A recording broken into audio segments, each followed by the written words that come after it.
भाषा दरअसल उनकी नहीं है, वो भाषा टीएमसी का ग्रामर है। वो भाषा टीएमसी, तृणमूल कांग्रेस की का मूल विचार है।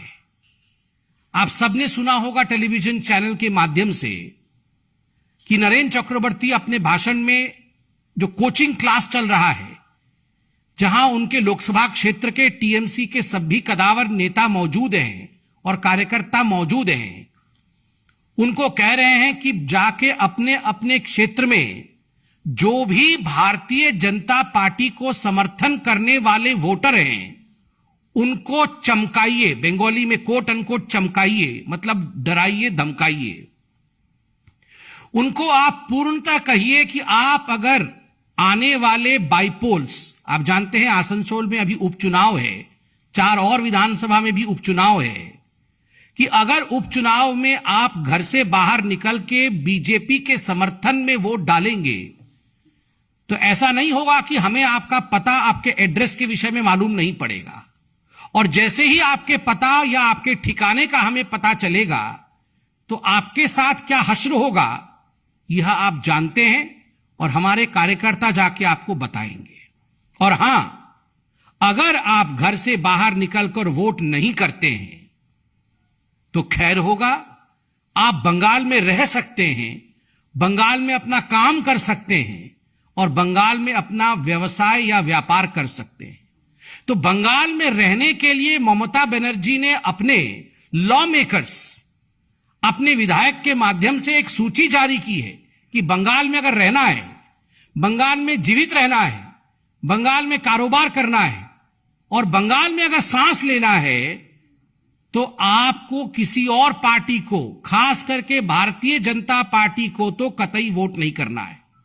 आपके मन में अगर बीजेपी के प्रति सहानुभूति है, आप अगर विकास को वोट देना चाहते हैं तो कतई घर से ना निकले, वरना आप जिंदा नहीं बचेंगे, आप यहां सांस नहीं ले सकेंगे, बंगाल आपको छोड़ना होगा, यहां आप व्यापार नहीं कर सकेंगे, यहां आप अपना जॉब नहीं कर सकेंगे।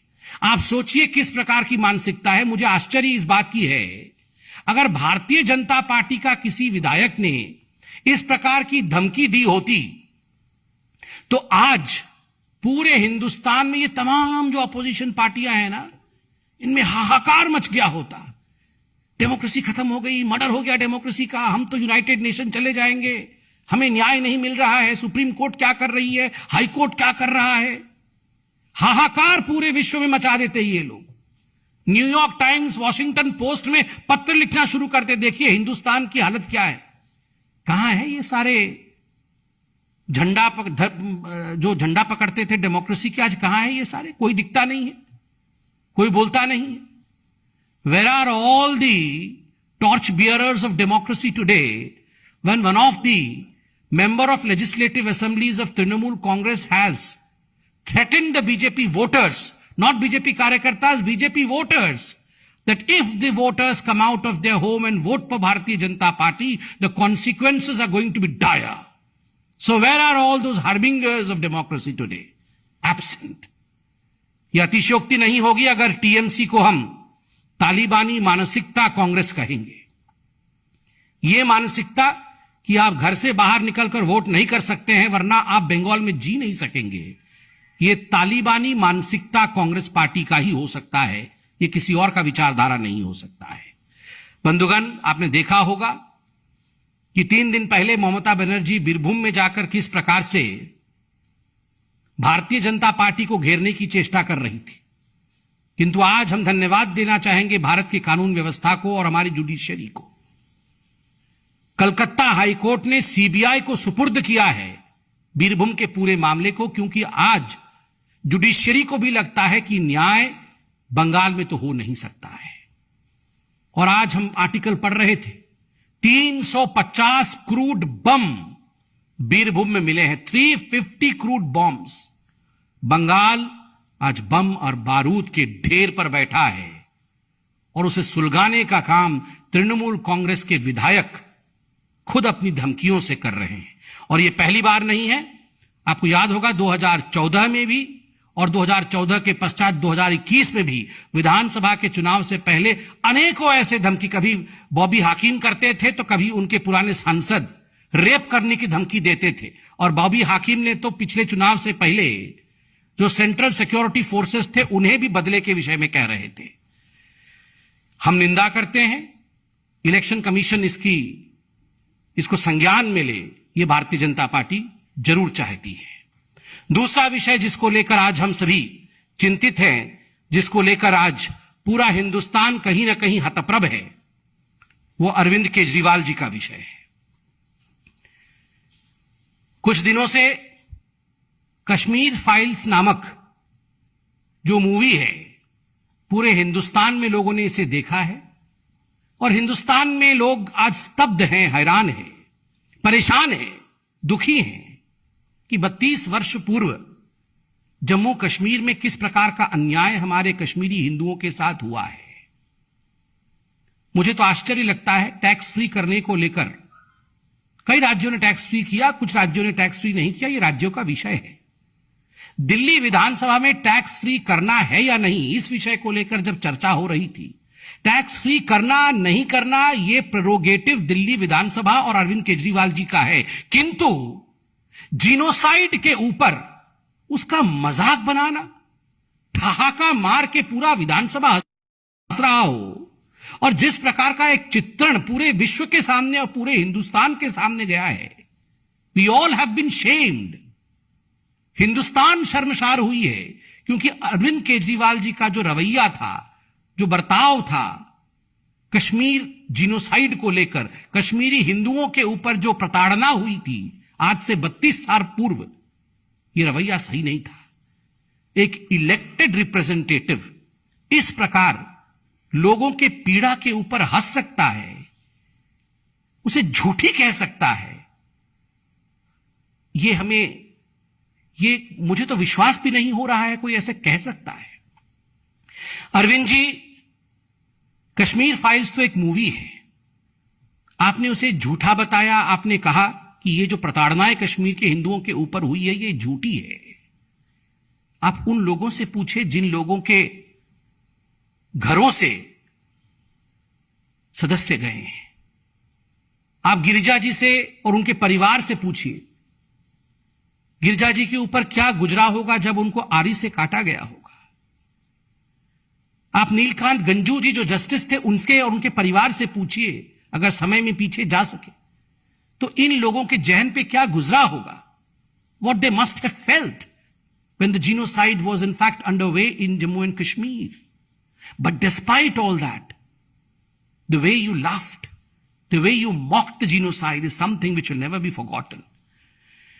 उसके ऐसी बात भी नहीं है अरविंद केजरीवाल जी की आपने कभी किसी मूवी को टैक्स फ्री नहीं किया है।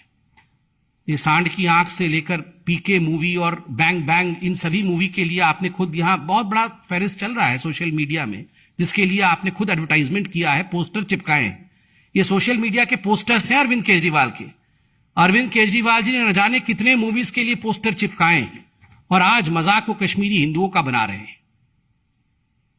और जब वो घिर गए, जब पूरे हिंदुस्तान में एक वातावरण उनके खिलाफ बना, तो तुरंत अरविंद केजरीवाल जी जो अपने यू टर्न के लिए मशहूर हैं, यू टर्न लेके अच्छा बनने की कोशिश कर रहे थे। वो क्रेडिट भी ले रहे हैं और कह रहे थे कश्मीरी माइग्रेंट टीचर्स जो हैं, जो कश्मीरी हिंदू टीचर्स आए थे, उनको दिल्ली सरकार ने नौकरी दी। ये जो government teachers association migrant registered जो ऑर्गेनाइजेशन है, उनका प्रेस रिलीज मेरे हाथ में है। मुझे तो आश्चर्य हो रहा है कि एक मुख्यमंत्री इस प्रकार से झूठ कैसे बोल सकते हैं। उन्होंने कहा कि हमने कश्मीरी माइग्रेंट टीचर्स को, कश्मीरी हिंदुओं को रेगुलराइज किया, मगर जब कश्मीरी माइग्रेंट टीचर्स ने प्रेस कॉन्फ्रेंस करके प्रेस रिलीज जारी किया, उसमें जो टाइमलाइन दिया है वो मैं आपके सामने रखता हूं। जून 6, 2010 को कश्मीरी माइग्रेंट टीचर्स वो दिल्ली हाईकोर्ट अप्रोच करते हैं कि हमें रेगुलराइज किया जाए अपने प्रोफेशन में। मई 18, 2015 सिंगल बेंच हाईकोर्ट की अपनी जजमेंट डिलीवर करती है और कहती है कि कश्मीरी माइग्रेंट टीचर्स को, जो कश्मीरी हिंदू टीचर्स थे, उनको रेगुलराइज कर दिया जाए अपने सर्विस में। मगर उसी वर्ष 2015 में केजरीवाल जी की सरकार डबल बेंच के सामने इस पूरे जजमेंट को चैलेंज करती है कि नहीं, हम रेगुलराइज नहीं करना चाहते हैं, यह उचित नहीं होगा। और मई 21, 2018 को डबल बेंच अपने वर्डिक्ट में दिल्ली सरकार के इस पूरे प्रक्रिया को, नकारने वाली प्रक्रिया को मना कर देती है और उन्हें डायरेक्ट करती है कि आप कश्मीरी माइग्रेंट टीचर्स, जो हिंदू कश्मीरी प्रताड़ित थे, जो विस्थापित थे, आप इन विस्थापित कश्मीरी टीचर्स को आप रेगुलराइज करिए। यही मेरा जजमेंट है, यही हमारा जजमेंट है। उसके बाद दिल्ली सरकार के पास कोई उपाय नहीं रहा। दिल्ली सरकार ने अश्योर किया कि हम जो केएमटी, कश्मीर माइग्रेंट टीचर्स है, उनको रेगुलराइज करेंगे। किंतु ऊपर से कहते रहे 26 अक्टूबर 2018 को यह सुप्रीम कोर्ट चले गए। केजरीवाल जी की सरकार 26 अक्टूबर 2018 को सुप्रीम कोर्ट चली गई और सुप्रीम कोर्ट में हाई कोर्ट के डबल बेंच के फैसले को चुनौती दिया कि हम कश्मीरी विस्थापित पंडितों को नौकरी नहीं देना चाहते हैं। हाई कोर्ट के इस निर्णय को निरस्त किया जाए। धन्य हो हमारा सुप्रीम कोर्ट। और आज मैं नतमस्तक होता हूं हमारे इस जुडिशियरी को। हमेशा न्याय दिया है जुडिशियरी ने, और अंततोगत्वा 23 जनवरी 2019 को भारत के सर्वोच्च न्यायालय ने यह कहा कि यह नहीं हो सकता है, आपको रेगुलराइज करना ही पड़ेगा। यह 21 मई 2018 को सुप्रीम कोर्ट ने कहा। 21 मई 2018 को सुप्रीम कोर्ट ने डायरेक्ट किया कि आपको जो जजमेंट था हाई कोर्ट का, उसे मानना ही पड़ेगा। जब कोई ऑप्शन नहीं था, when Kejriwal ji was left with no other option, on 23rd January 2019, finally Kejriwal ji की सरकार ने अंततोगत्वा कानून के डंडे के कारण और निर्देश के कारण विस्थापित कश्मीर पंडितों को उन्होंने नौकरी में स्थान दिया, रेगुलराइज किया। कितना झूठ बोल रहे हैं केजरीवाल जी। और केजरीवाल जी, ये जो दोहरा मानदंड है आपका, ये क्यों है? कश्मीरी विस्थापित हिंदुओं के लिए आप उन्हें नौकरी देना नहीं चाहते, वो तो कोर्ट ने आपको नौकरी देने के लिए बाध्य किया। कश्मीरी हिंदू पंडितों के ऊपर जो अत्याचार हुआ उस पे आप हंस रहे थे, उसको आपने झूठा बता दिया, धथा बता दिया। किंतु बाटला हाउस एनकाउंटर, उसको लेकर जिस प्रकार से आपने कहा था, मैं कोट करता हूं, अरविंद केजरीवाल जी ने कहा था, बाटला हाउस एनकाउंटर को फेक बताया था और कहा था, the court has said that the youth killed in Batla house incident way terrorist. I had said that even if they were terrorists, it was extremely important to catch them alive, to know who their real handlers are. There needs to be an independent investigation to know if it was necessary to kill them. ये 2008 के बाटला house encounter के विषय में जब Indian Mujahideen के operative Shahzad Ahmad को फांसी की सजा कोर्ट ने सुनाई, तब अरविंद केजरीवाल ने यह कहा था, फेक एनकाउंटर। अरविंद केजरीवाल जी का एक चिट्ठी भी प्रसिद्ध हुआ था, आपको याद होगा, मुसलमान भाइयों, बहनों, बुजुर्गों और बच्चों के नाम पत्र। और इस पत्र में अरविंद केजरीवाल ने स्पष्ट रूप से कहा है कि आप सभी जानते हैं कि देश में जाने माने वकील प्रशांत भूषण जैसे लोग आम आदमी पार्टी के अहम सदस्य हैं। मुसलमानों को हक दिलवाने के लिए उन्होंने कई लड़ाइयां लड़ी हैं। गुजरात में कई मुसलमानों को फर्जी मुठभेड़ों में मार डाला गया। इसी तरह इशरत जहां को भी फर्जी एनकाउंटर में मार दिया गया। प्रशांत भूषण ने इनके खिलाफ सुप्रीम कोर्ट में केस किया। वो आज भी बाटला हाउस के झूठे एनकाउंटर के खिलाफ कोर्ट में इंसाफ की लड़ाई लड़ रहे हैं। ये दोहरा मापदंड है, बाटला हाउस एनकाउंटर फेक।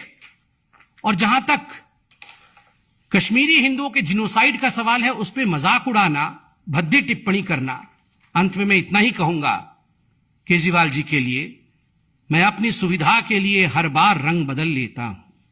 मैं अपनी सुविधा के लिए हर बार रंग बदल लेता हूं, वोट के लिए ईमान बदल लेता हूं। मेरा नाम है अरविंद केजरीवाल, सच को छुपाने के लिए झूठ का चोला पहन लेता हूं। मैंने हर झूठ को सच बनाया है, मैंने हर झूठ को सच बनाया है। तुष्टिकरण की राजनीति से भोली भाली जनता को बरगलाया है। जब जब बात आई है हिंदुओं के न्याय की, तो आतंक को महिमा मंडित कर हर बात को धुएं में उड़ाया है, हर बात को धुएं में उड़ाया है। अरविंद केजरीवाल जी, ये जो कश्मीरी विस्थापित पंडितों के दर्द को धुएं में उड़ाने की आपकी चेष्टा थी, वो नाकाम हुई है। वो उचित नहीं है और हिंदुस्तान उसकी निंदा करता है। धन्यवाद बंधुओं।